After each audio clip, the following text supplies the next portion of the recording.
Hello and welcome to the latest episode of the Two Robbies Podcast, your destination for in-depth discussion and analysis of every Premier League match week. I'm Robbie Mustoe, he's Robbie Earle, and here are the topics for today's episode. Analysis of Chelsea's 3-1 win over Brighton. Pierre-Emerick Aubameyang has signed a new contract finally with Arsenal. The Gareth Bale transfer rumours / reports that are getting pretty exciting right now. And what to expect from the Manchester clubs ahead of their first match of the season. That's what we've got coming up in today's episode. Okay, Robbie Earle, Brighton 1, Chelsea 3. Everybody's excited to see Chelsea and these new players. And we knew a couple of days out that some of them weren't quite ready to play. But we did see Kai Havertz playing on the right-hand side. We did see Timo Werner playing up front, looked very lively. They did get the job done 3-1, Rob. But let's cut to the chase. What did you think of your first look of those two new players for Chelsea in the blue shirt? Well, I think beyond Leeds, I think Chelsea were my next kind of big watch for the start of the season. So obviously intrigued with the quality of players, how they're going to be integrated, how long it's going to take to all mesh together. I thought it was an important win. I thought the 3 points were important. We talked a lot about Frank last season. The expectancy wasn't quite as high. They got beat 4-0 at Manchester United, but they kicked on, finished fourth in the table. This season, Rob, on bad days, a team that lost 12 games last season and conceded 54 days. On bad games, they've got a draw. When you bring nearly $300 million worth of European quality into your football club, you've got to be closing the gap. And so the win was important. There were moments of some encouragement. Certainly, Timo Werner looks like he hit the ground running. And when I say running, this is a boy who can run. Werner the burner, I've heard it. Because he can make some really good runs on the outside. Kai Havertz, to me, Rob, felt like he was always on the outside of the game. Played very much on the right-hand side. And I was a little disappointed we didn't seem to take more central positions. Ruben Loftus-Cheek was playing in the middle of the park and I thought blocked off some path once or twice. Didn't quite look on his game. So a lot more to come from Chelsea, but a winning start, 3 good points, and Werner looks like he's going to be a real handful. Yeah, I think Timo Werner, just as advertised, Rob, we all knew how he played the game. Very much a on-the-shoulder striker, one that wants to run in behind. Think of a Jamie Vardy. He's a Jamie Vardy type, very quick, always trying to get in behind. Will get offside a few times like he has done, but that pace, the willingness, some of the runs that he made, that's what he's all about. And it's so good for Chelsea because they've got nobody else, a striker that can do that. They just haven't. You know, Tammy Abraham's a little bit of an all-round forward, I guess, if you like. Giroud's hasn't got that kind of speed. So that's very much what he was brought in to do, and that's what he did. And that's going to be a great asset for Chelsea Football Club for many years to come. It made sense as a signing. And I know it's only one game, but I think it's pretty obvious what he's like. We know from his records and his stats that he's a durable guy, doesn't get injured very often.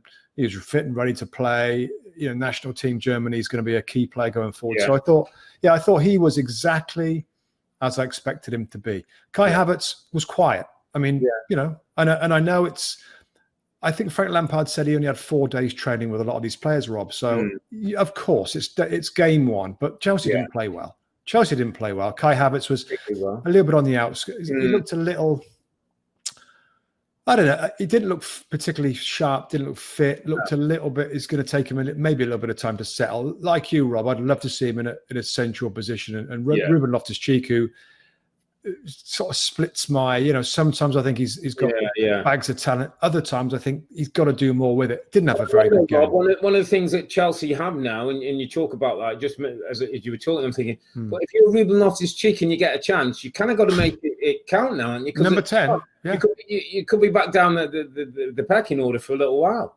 Yeah, there's a ton of players. There's a ton of players that want to play that position. And, you know, he pushed up a lot to make a front two at certain times. Yeah. But God, you're right. I mean, isn't every attacking player that's at that club, new ones included, want to be in that position? Kai Havertz is absolutely tailor-made, in my opinion. I watched him for Leverkusen playing that position. He can link the play. He can play the through balls through to Timo Werner. He can get forward and score goals and get in the box. Maybe Frank was protecting him, maybe putting him out there. Get him into a game. He's got one under his belt. He'll put a bit of rhythm. So here's a question, Mustoe, and I know we're one game in, and as you say, Werner's as advertised, really. He's going to stretch defenders off the back a little bit like Vardy. You see with Chelsea where they'll get the benefit because, Mason Mount, Pulisic, he'll stretch that back line in midfield. They can get into those between the lines and really start to dominate things. Let me throw one at you just as a thought. Again, just come in my mind. If you're Liverpool and you saw what Timo Werner did and you're thinking about, should we have added one? Might you be thinking he's the one that got away? At 60 million, I know that Liverpool didn't feel at the right time. It was the right time, or the market was maybe a little bit inflated. Having seen what he can do, it's one game, but we know historically, we know internationally, we know at Leipzig his record's great. Might Liverpool regret this one? You know what, Rob? Let's think about this. Obviously, the quick answer is yes, given what he looks like he can do. Saying, right? Let's think it. But the way that Firmino drops in to create spaces for those two wide players, how would it be different? It would be different with Werner. Werner doesn't want to do that. He wants to run in behind. Might need different. So isn't part of that? So how does that? Listen, I agree. Yeah. But how does that affect the way that Salah attacks and Mane attacks?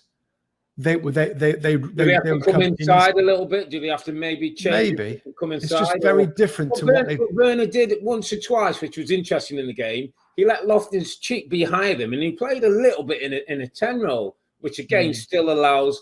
And I'm not saying like one game or anybody's right or anybody's wrong. As I was watching it, I thought, wow, he has hit the ground running. He's exactly what you think.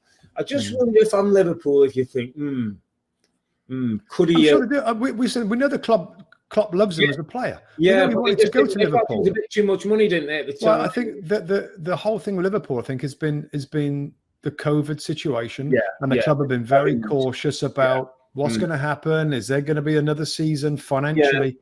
So I get it. They've been very, very cautious and done very little in the market. But you're probably going to feel that, Rob. Though the Klopp. I'm not sure he looks at that game and starts to feel that way. I think he knew exactly what sort of player it was.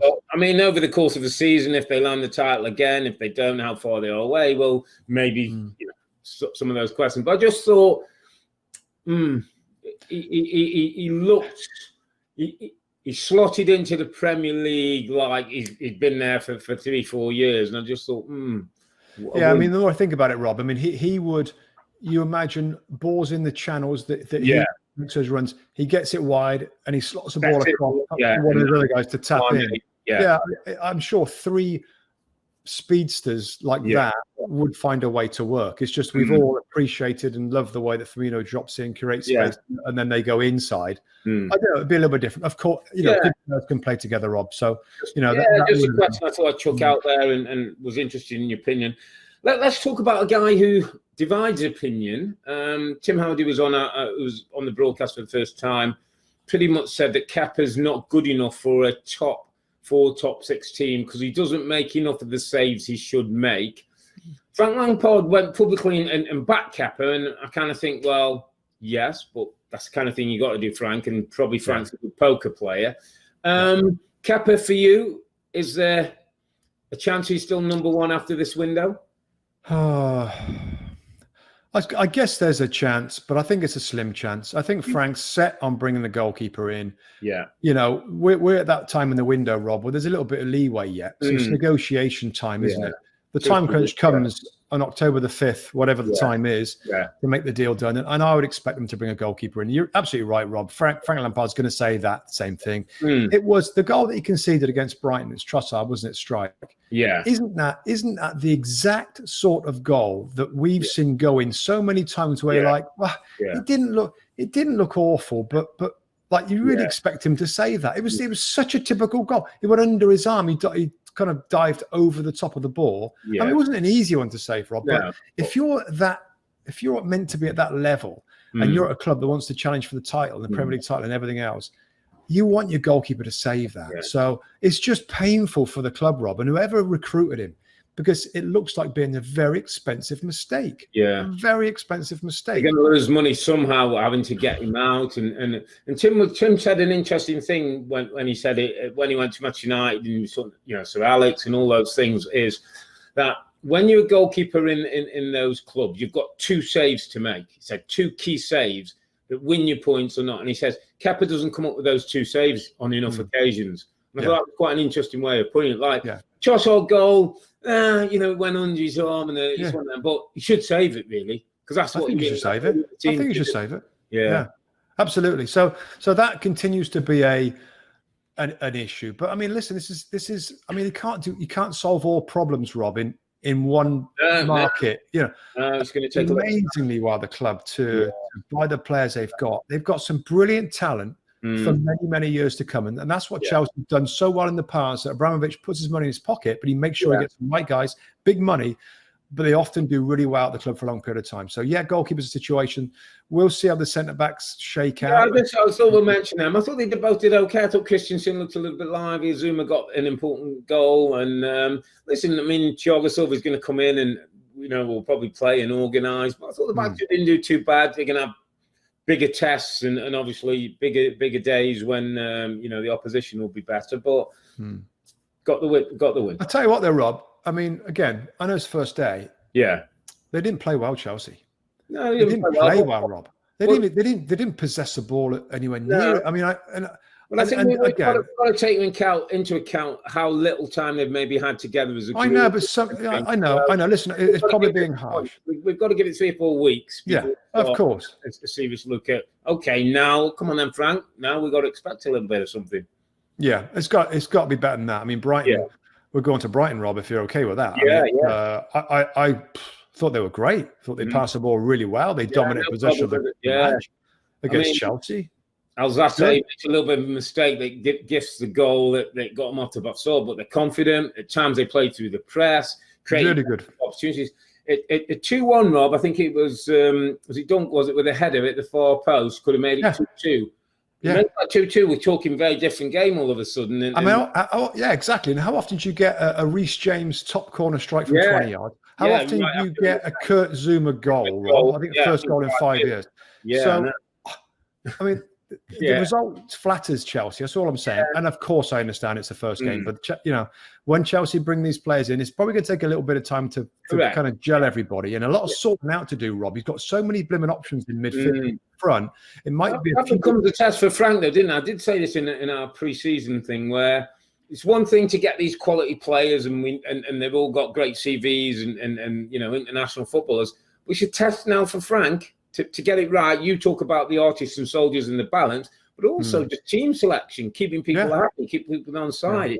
It's a big test for a young manager only in his 2nd Premier League season in charge. Yeah, he's got to sort it out. I mean, he's talking about his squad. I looked at his squad. It's a flipping big squad, Rob. Cool. He's got a lot. He's got players he's got to try and get rid of. Liverpool's in depth now, couldn't you? Yeah, it's really big. So he's got a former player. I want to give a mention before I forget. Tariq Lamptey. How good is he at right wing back for Brighton? I thought he was super quick, really good. I mean, I don't think Brighton are going to have a problem this year. I really like the way that they play and some of the football. And you look at the lineup and Bazuma. I thought Bazuma was very good in the middle of the park. Yeah. Ben White's back from Leeds United in the back 3. So good credit to Brighton.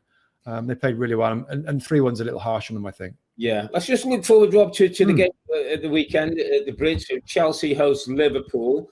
Another team who got a win, but will probably want to feel better, certainly control the game a little bit more. How do you see this one? I think it's going to be difficult for Chelsea, given what we saw. And, Liverpool will feel they've had a bit of a reminder of what's expected defensively, and don't get complacent and don't think that things are going to come easy now. The defenders were shocked and surprised, I thought, against Leeds and were a little embarrassed with some of those goals. So I think it's going to be a tough game for Chelsea. I'm not sure who of the new guys are going to. I think Thiago Silva's training again, isn't there? There's a couple of new. So whether he's fit enough and with the speed of the game, I'm not sure if Frank will throw him in that one. Yeah, I think it's a tough game for them. I might just favour Liverpool to win as Frank's just sorting out his team and getting people up to speed. Yeah, but just hope maybe that 90 minutes the game will have done him well. Werner's obviously maybe a little point to prove for him, maybe not going to Liverpool, who knows, and obviously competition for place is going to keep things going. But yeah, one really to look forward to at the weekend, that's Chelsea versus Liverpool, 11:30 Eastern Time on Peacock. The other game of the day was Sheffield United Wolves. Wolves 2-0 up after 6 minutes, and Wolves had just come off 12 months of playing, I think it was 57 games. They had 3 or 4 weeks pre-season, no pre-season games. And then just as ever, Nuno's team, Nuno on the back of a 3-year contract as manager, slipped right into gear. And it's remarkable what this football club have done over the last few years. I mean, Conor Cody, just like I mentioned, Conor Cody played every minute of every game since Wolves got promoted. I mean, it's just ridiculous what they're doing. Yeah, it is ridiculous. And it's going to continue because they're a very well-run club. They've got brilliant recruitment. Yeah. I see Marcel slips in at left wing back. Yeah, it looks decent, doesn't it? Looks decent, no problem. Was he $2 million, something? Very small fee. Yeah. Traore's got the confidence of the manager now, Rob, to play as a wing back and do his thing in a wider area. I thought the front 3 players were as blimmin' dynamic early on and as good. Pedro Neto, who's kind of coming from midfield, to be fair, is more of a midfield position that got forward. And Daniel Podence on the left was excellent. I've said before, he looks like Hazard. He looks like him. He kind of moves like him. Yeah. Of course, he ain't that level yet, but I like him a lot, Podence. So he was lively. And Raul Jimenez, we know all about him. Yeah. I was kind of not surprised when he side foots the ball into the roof of the net against United early on. And wow, they're flying, just come flying out of the blocks. There's other players to come in. Diogo Jota, didn't start the game. They've got who's this 18-year-old who looks about 12, looks like he had a big smile on his face, and people say these special things are going to come from him. So it goes back to the first point, like recruitment at this club is good.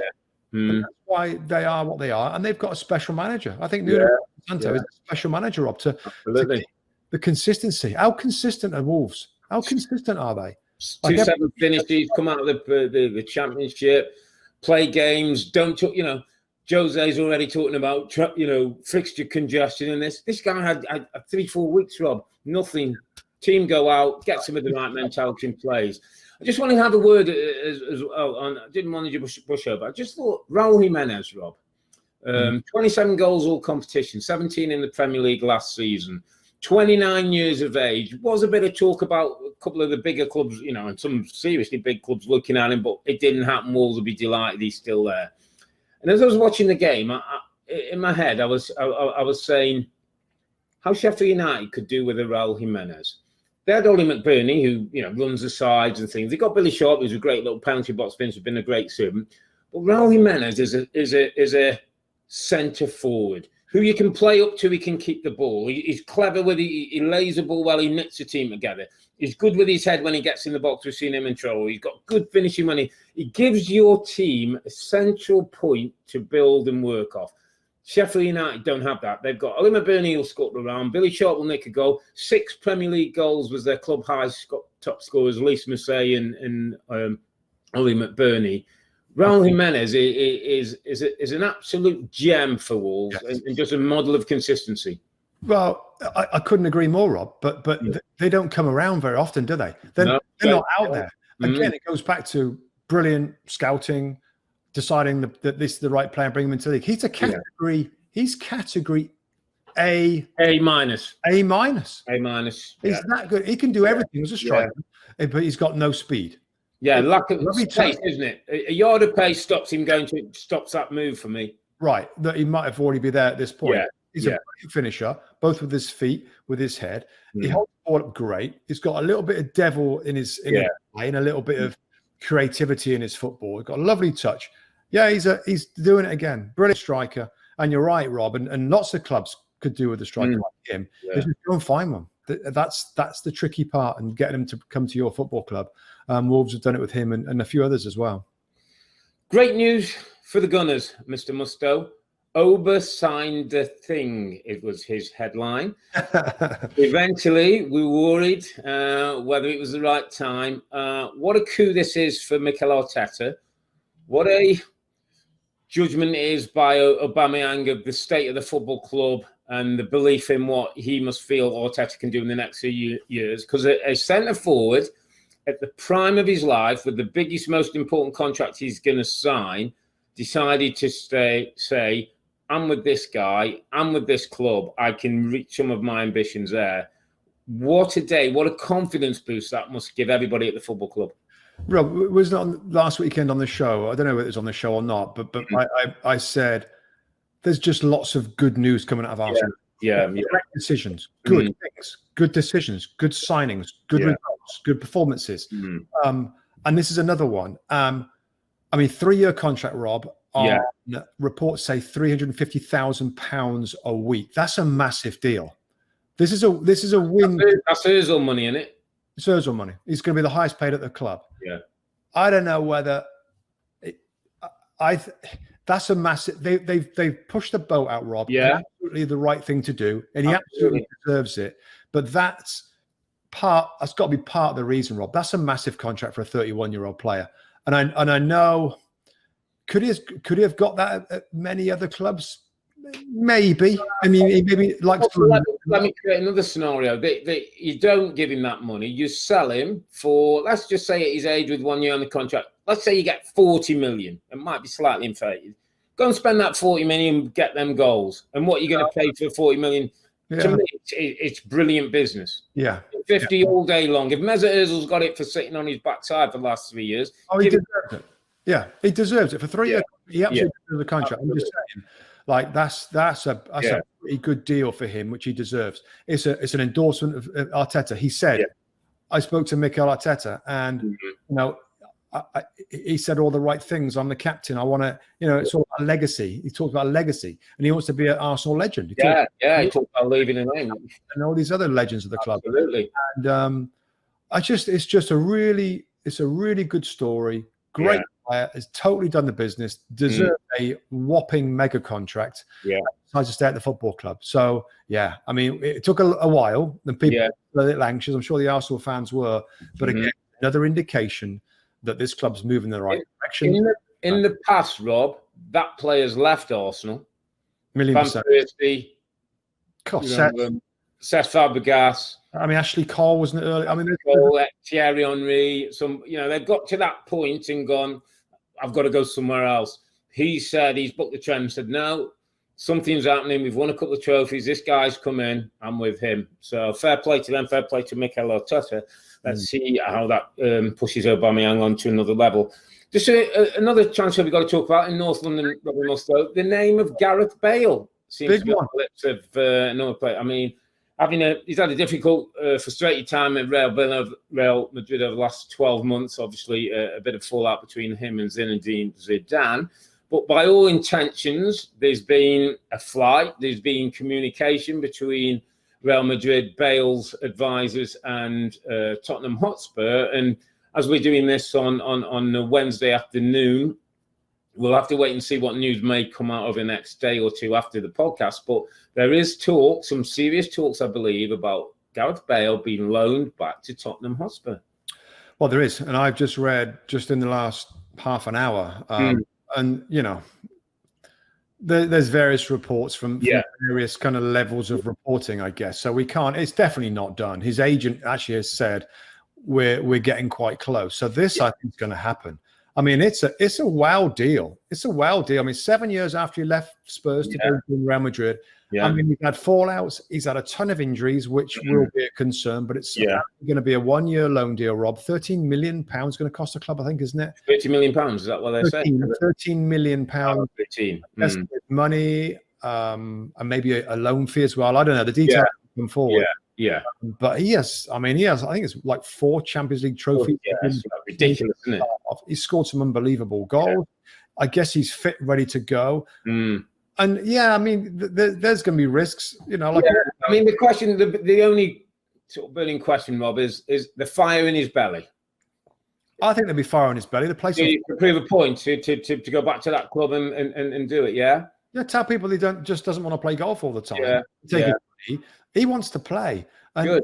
He must be raring to go, Rob. He's played nothing over the last 5 months, by the way. So this has gone on a long period of time now where he's fallen out of the club and hasn't played too much. So is he okay? Second question: is he all right in the Jose system, tracking back and playing just in front of his left back and having the ball and looking across and Jose going get yourself back?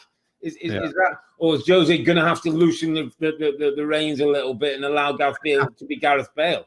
He's got to loosen the reins. Yeah. He's got to.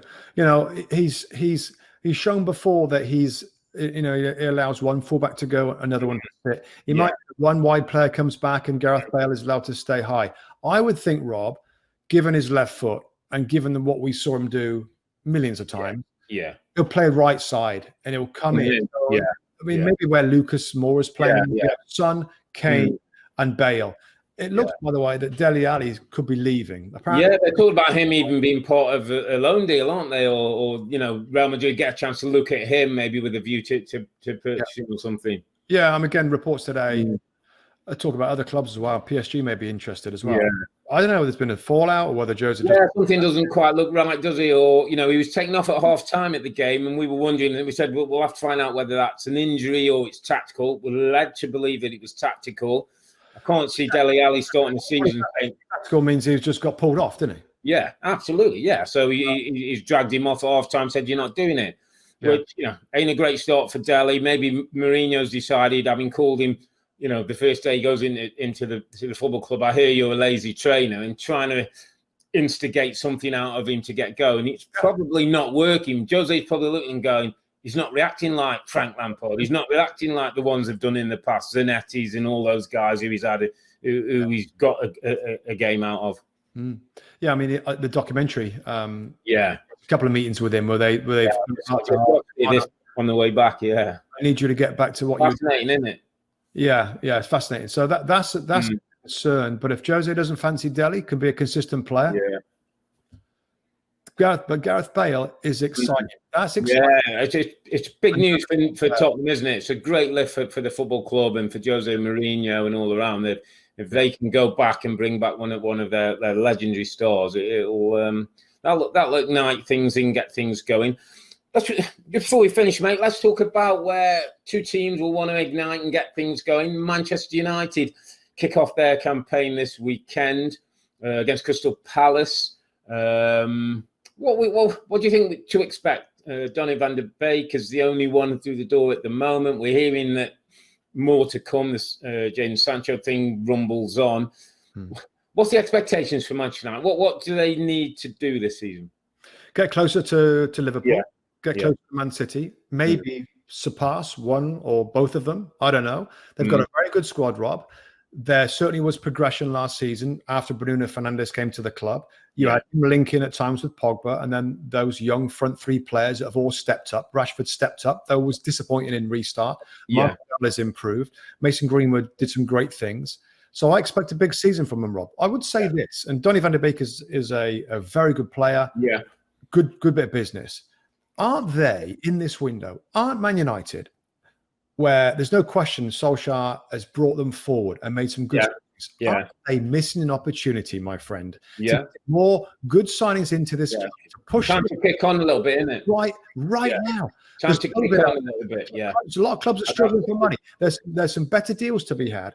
Not doing anything. There's the club as well that need to be sold. If you get players sitting there on wages, you should loan them out, get them out, give them as part of the deal.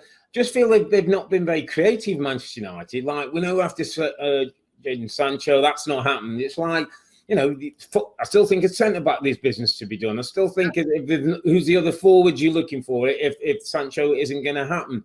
You've got Earle, but he's only there till January. And that's not the level we're talking. That doesn't split you Liverpool and Man City. No disrespect to Odi and Earle. So, I agree. I think it's going to be disappointing. If you look what Chelsea's done, if you look where Arsenal are looking to go to, I think there's a little bit of pressure on Oli. And again, got to get a good start. I think after Project Restart and what they did in Champions League was great. But come on now, let's come on, United. Let's kick on a bit. You've got to start closing that gap. 33 points it was to Liverpool. That's a lot of points you got to make up. And they finished really well. And that's a good finish for them to really. So there's a couple of things, Rob, a couple of players that I think all eyes will be on. Yeah. First one is Paul Pogba. Yeah. Well, it will be okay. The COVID and whatever, but in general, Rob, give me your thoughts on because I know what I feel about it. What the club deserve to get back from Paul Pogba this season? Well, they deserve proper Pogba. I'll call it. They deserve focused Pogba. They deserve the things we've seen in moments on a more regular basis. My concern, Robbie Mustoe, and I've been looking at a couple of like possible teams and what United might possibly like, that Paul Pogba may have to become a little less attacking, a little less cavalier with Donny van der Beek, with him and Fernandes, especially if you're playing a team who have possession. You're one of the bigger sides. Now, is he comfortable enough? Is he happy? Will he be happy enough to be that guy and be allowing others to go on and do the thing? Will he be happy to sit there now and then and say, I need to protect the back four, I'll let the others go and do the job? That's what I don't know if that's in Paul Pogba in this team.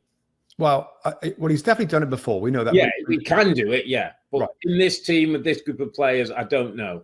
Also, by the way, Rob, it's not using him to the best. So against teams, I don't think Van der Beek will play as well as the other two. I think you're likely to see a Matic and a Pogba and a Bruno Fernandes.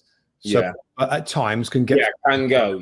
Okay. I think you're going to see Pogba play alongside Van der Beek with Fernandes in the hole. Get really good sides. That's just not defensively secure, in my opinion. We might see it, and we'll probably definitely see it against a lot of the teams, Rob, because they dominate and they're what the they'll have the ball. I don't think there'll be many games that Pogba has to sit, like proper sit, because the Beek and others are around him. So that's not a difficult issue. It's not, but I think mentally he doesn't feel like gets the best of him, and I'm not sure United will feel they get the best of him.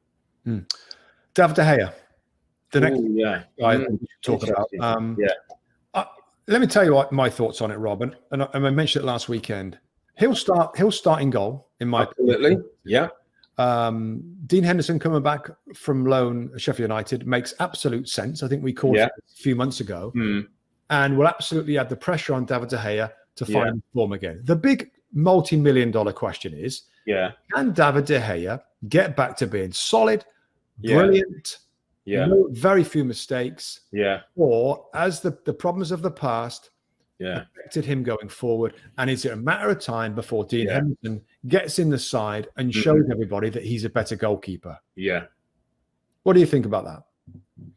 I mean, there's the $1 million question. Can De Gea get back? Yes, he can. I think he will, Rob. My one concern, Rob, is that some of the things that have gone in look like it's in his head. The ones through his hands, the missed things, the kind of. And I'm wondering if Dean Henderson sitting on the bench adds to his head problems as well. Or does it motivate him more, or does it add to his problems? That's a bit. I'm not sure. I've got to be honest. I'm not sure. And if I had to say, I would go with, I think it'll help him focus, Rob. Some of those goals are just focus issues, aren't they? I don't know what's going on in his private life, but for him to let the ball go through his hand, high ones, low ones, it's the Chelsea one in the cup and FA Cup and all that. And I know our friend Tim Howard. He's not sure. He's pretty strong. Eddie, he said you can't go back there. That was where you were in the past, and that's what it stays in the past. And he was also pretty strong that Henderson would have been told, wait your time, it's coming. So we'll see what that one. A big call for Ollie, big call for De Gea. I mean, there's no doubt he starts. It's his shirt to lose, but we'll see over the course of the season, and especially once he makes that first big high-profile mistake, if it comes, what Ollie does and decides to go with him. Just before we wrap up, mate, let's talk about the team who were chasing Liverpool last season and couldn't quite get there. 9 defeats in the end, 18 points behind Liverpool. What? Already there was a shake of the head, and I haven't even said Pep and Man City. What you're not feeling good and warm and cozy about them, are you? No, I'm not. I'm not, Rob. I can see another season of Pep's demands, of his intensity, to a group of players now that have had him for a few seasons. I see a club that put a massive emphasis on FA Cup and Champions League and lost out to Arsenal in the semi-final, wasn't it? And then Lyon in the Champions League. Big hits, big hits to their conference. I see a club that's been incredibly quiet in the market, Rob. No news, no. I mean, Nathan Arke, which centre half, but who's a young winger. There's there may be the slight hope that they could have got Messi. That's gone. We know his last year. I just don't feel good that we're going to see Man City flying to win the title back. Again, could be totally wrong. That's the vibe I get. Aguero again is recovering from another knee injury, which I've said before. I'm not feeling City, and I should be, because they were blooming good in restart. I mean, they're amazing. I don't know. There's a different feel around this football club. I just remember going back to, I think it was in lockdown. It was a game I was watching, day I wasn't working, and the news came out that the ban was overturned, and we were talking about, rejuvenated City, looking for those two cup competitions. You talked FA Cup and Champions League, and Pep's going to have, be gritting again. They're going to go again for the league. They're going to set new standards and all that kind of momentum. And then it feels like bit by bit it's unravelled in Project Restart, bit by bit during the state of the season. The Messi thing, everyone was talking about, is he going to be part of Man City? That doesn't happen. He stays still at Barcelona. Listen, this is, again, a test of Pep. They absolutely will still be challenging for it, but I'm with you. I just feel like a little bit of their invincibility has been taken away, Rob. I think teams used to be so worried about them, and I think these are almost a blueprint now. Like, if you can defend reasonably well, if you can hit them on counter-attacks, and I think people have more belief than they used to facing a City team. Yeah, that's right. I mean, things change. I mean, there is talk. Just today, I noticed of a couple of players that maybe City are trying to target. I mean, the weeks are kind of running down now. It can change, and my feeling can change on them. If they bring in a couple of really good-looking signings, then maybe that boosts the club. It boosts defense, because defensively, that's where they've had a big issue, and the football hasn't been great enough to negate teams getting opportunities. They haven't dominated the ball so much. They're usually so perfect that teams don't get a chance to score because they haven't got the ball. I don't know. We'll see. He's got to show us now, Pep, that he is, one of the best, if not the best coach in the world, by just getting stuff together again and making a few tweaks if he has to defensively. I'm interested. I was just going through some of the potential teams, Rob, for the weekend, and how is he going to play defensively? Who's going to play the back? Where's Nathan Ake going to play centre back? Mendy going to play? There's still kind of questions defensively. I mean, there's still a very talented bunch of players there, and De Bruyne is one of the best midfield players on the planet. Best player, I'm just doubting whether they can really get up and blitz the league a little bit, like they're probably going to have to do. But listen, we'll see. Well, he's answered questions before, Andy Pep, but there was a time when people said, he can't bring that football to winning English football. He did with 100 points and how many goals in a game. The goals were there again for them. So, real challenging stuff, mate, as ever. Great to have the season back as we go into match week 2. Chelsea got off to a winning start, and I think once those players get integrated, we'll see a more fluent team under Frank. We get the 2 Manchester teams this weekend. They start their Premier League seasons with, I think, tricky games against Palace and Wolves. And then on the transfer front, Ober's over the line. Bale's a bit borderline at the moment, but those are still to come. We'll be back on Sunday, September the 20th, so look out for that one, Sunday, September the 20th. And we'll review match week 2 even, and obviously the big game of the weekend, Chelsea versus Liverpool from Stamford Bridge. But for now, I'm Earle. He's Mustoe, together with the 2 Robbies. Thanks for watching and listening. Stay safe and stay healthy. It's a good night from me. And it's good night from him. Good night.